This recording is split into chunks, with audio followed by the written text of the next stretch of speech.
Hi guys, and welcome back to the Wealth and Wellness Studio. This is the pod. Oh wait, Hold on, guys. this Do it again. retry. Hi guys, and welcome back to the Wealth and Wellness Studio, the podcast that's helping you get hotter, healthier, happier, and wealthier. I'm Kat. And I'm Nat, and we are back with another episode for you guys. This week we did something super special. We put on our story and asked you guys what topics you want to hear about. This podcast is truly here to help you figure out what your dream life is and how you can bridge the gap between your current reality and your dream life through your daily habits of hotter, happier, healthier, and wealthier. And also, we really want to take you guys on the journey with us as we are building our companies and our dream lives. And we're just figuring things out. We don't know what we're doing. Yeah, and it's a little bit of a bumpy road, but part of that is that we get to see what we've done in the past. And that's what this episode is a little bit about, in the sense that we were asked, what would we tell our younger selves? Particularly our 18-year-old selves. Yeah. And what are like some things that we would say in terms of advice or tell now with all the experience that we have, which is not a lot of experience, but it's more than when we started off with. Yeah, we still don't know anything, but let's dive in. What would we tell our 18-year-old selves? Okay, Kat, you want to start? Yeah, for sure. So for me, this one is really big because it's basically opportunities don't come to you if you don't look for them. I think sometimes there is the idea of, oh, you just have to just sit it out, an opportunity will come and then go leap onto it. Yeah, sure, maybe that will happen, but it's not something that you can just sit around and expect a bunch of opportunities to start coming. You will actively have to put yourself out there. For me, the best opportunities that I had in my job, in my life, as in terms of socially, in terms of work-wise, was when I actually put myself out there and I was actively looking for the opportunity, and then I saw it come. So super important. It's not just sitting around and then seeing it come and take a leap on it. Sure, that can happen once in a blue moon. But yeah, the big part where you're going to really find those is when you actively are searching for them. I completely agree. I think a huge realization for me was realizing nobody's ever going to come to you and be like, hey, you know what, Nat? You should own a company. I think that, or, hey, I really want to hire you when you have no credential. You have to make yourself known first. Yeah. And then opportunities come. But totally. Nobody's ever going to walk up to you and be like, you know what? I think you deserve, most of the time you have to find the opportunities. Yeah, exactly. Here's a job, nobody's going to hand it on a silver platter. Until you, and honestly, people are so lazy nowadays that I feel like if you just put some effort in and go look for opportunities, you will find them, because people are just sitting around waiting for magic to happen. Okay. I love that. Okay. I would say my first one is focus on yourself not fitting in. And I think when you're 18, we're all insecure, and it's really easy to be like, well, I'm not fitting in with the kids at school who party all the time, or I'm not fitting in with the popular kids don't like me, blah, blah, blah. And honestly, if I could go back and talk to my 18-year-old self, I would tell her, focus on dreaming of what are my dream lives? What are my interests? What are my hobbies? What do I want to pursue? And get really good at skills. And the right people, you'll find them while you're doing your activities, rather than trying so hard to change yourself to fit in and wasting 5-7 years of your life just to realize that your friends are crappy and you wasted your time. Yeah, your identity is not going to be found in other people. Sure, it can be molded, but it's not going to be found. That has to be internal work. So super important. And even if no one in your area does go join a run club, go join a book club.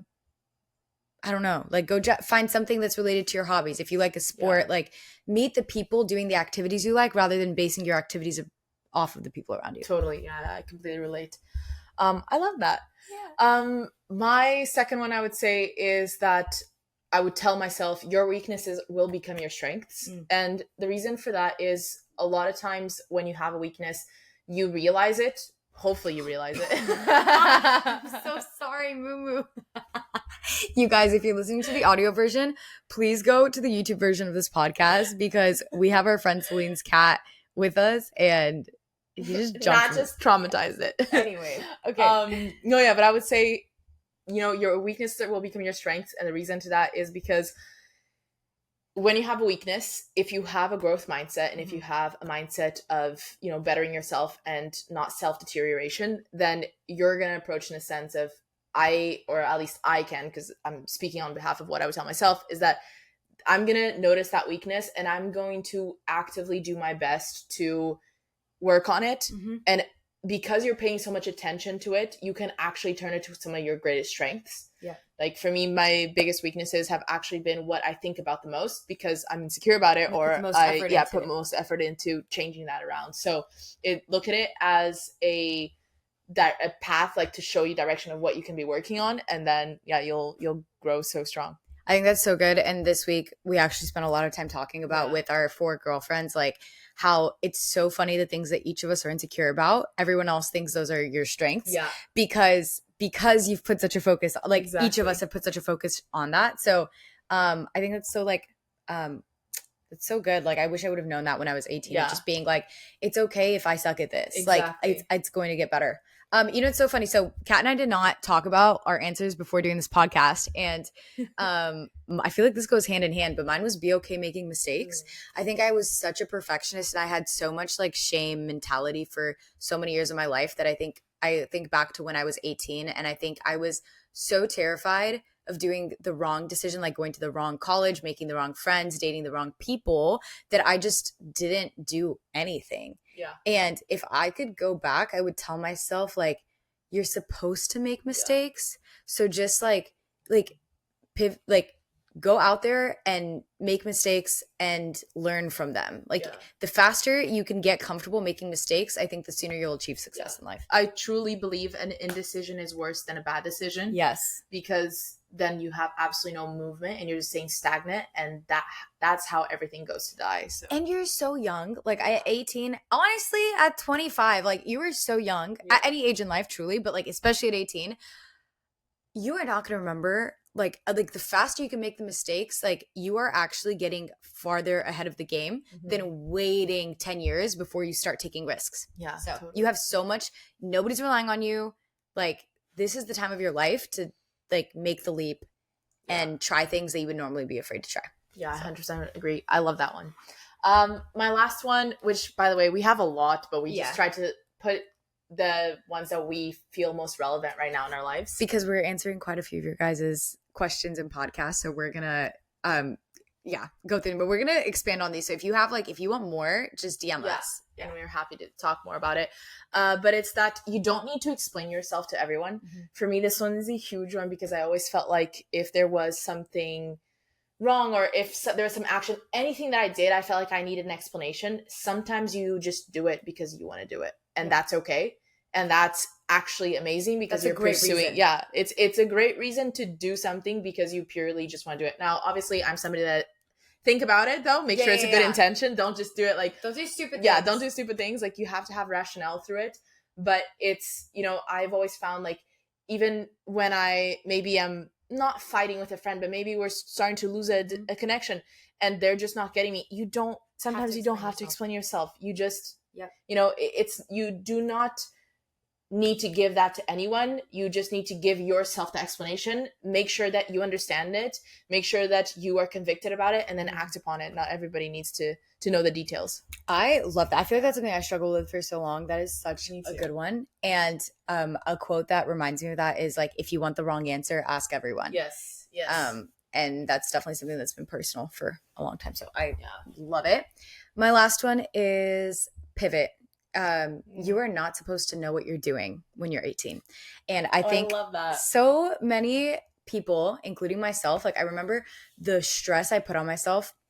This is when I went to college and I thought I wanted to be a physical therapist. Then I thought I wanted to be a lawyer. Then I thought I wanted to be a doctor. And like, maybe some people are blessed with knowing what they want to do from the time they're like 6.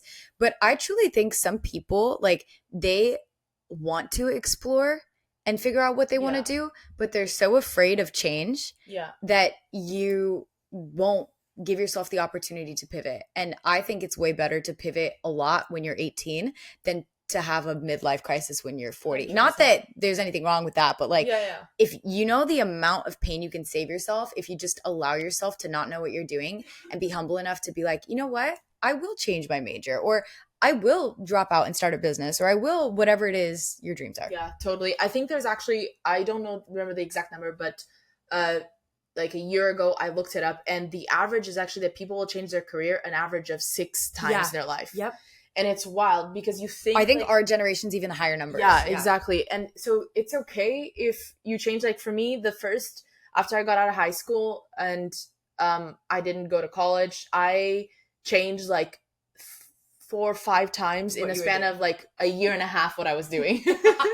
Same, actually. I think like, same, yeah. I went to graphic design, then I went to video, then I went to like, I was everywhere. Like product photography, flying, crypto. Like it just was crazy, and I was just figuring it out. And they all enrich you. I think that's the other thing too, is like none of it's a waste of time, because a lot of times like I look back at all of the like random things I did and I'm like, they're helping us so much now in our companies and our startups, etc. Yeah. Exactly. So I just think it's super valuable. If you want to change it up and you feel like that is the direction you should go, try it out. And this is not just for career. I think this goes for friendships, relationships. 100%. Like, don't feel stuck. Like, I think for me, what was really hard was like my closest childhood friends, outgrowing that. I think that's something that you deal with at 18, and being okay if like something that maybe served you when you were 10 is no longer, like, you're no longer in the same direction. And it doesn't mean you have bad blood or you're not friends, but like being okay with things changing, because it's really hard, and you don't have to explain them. You just have to be convicted. Thank you guys so much for listening to the podcast today. If you liked it, please subscribe and like.